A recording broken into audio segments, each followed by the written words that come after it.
Pinagtagpo ngunit hindi tinadhana, mga bagay-bagay na kulang sa isa't isa ang dahilan ng pag-aaway, hanggang dumating sa dulo na napagod na ng hihinayang, ngunit hindi na dapat.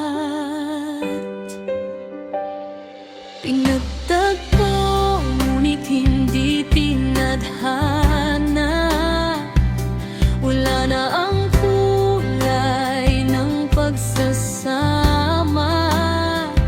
Kung kaya, ito ay dapat nang itigil na, mga luha at saya ay limutin na.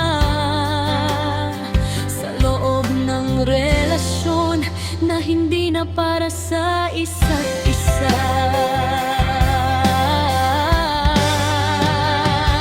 kanya-kanyang buhay iharapin, mga sarili ay pagtibayin.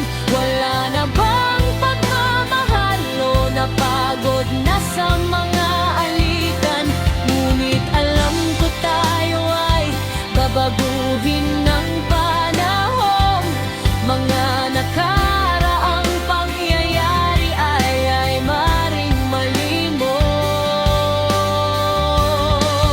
Papatawad ang sagot na kahit hindi tinadhana, ay andyan pa rin ang alaala ng kahapon. May tuturing itong leksyon upang baunin na aral sa mga susunod na panahon.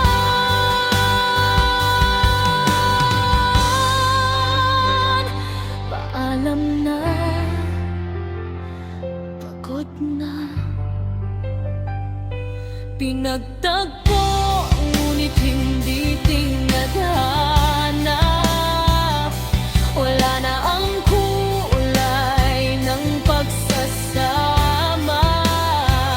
Kung kaya, ito ay dapat nang itigil na, mga luha at saya ay limutin na. Kanya-kanyang buhay ay harapin, mga sarili ay pagtibayin. Wala na bang pagmamahal o napagod na sa mga alitan? Ngunit alam ko tayo ay babaguhin ng panahon. Mga nakaraang pangyayari ay maaaring malimot. Pagpatawad ang sagot,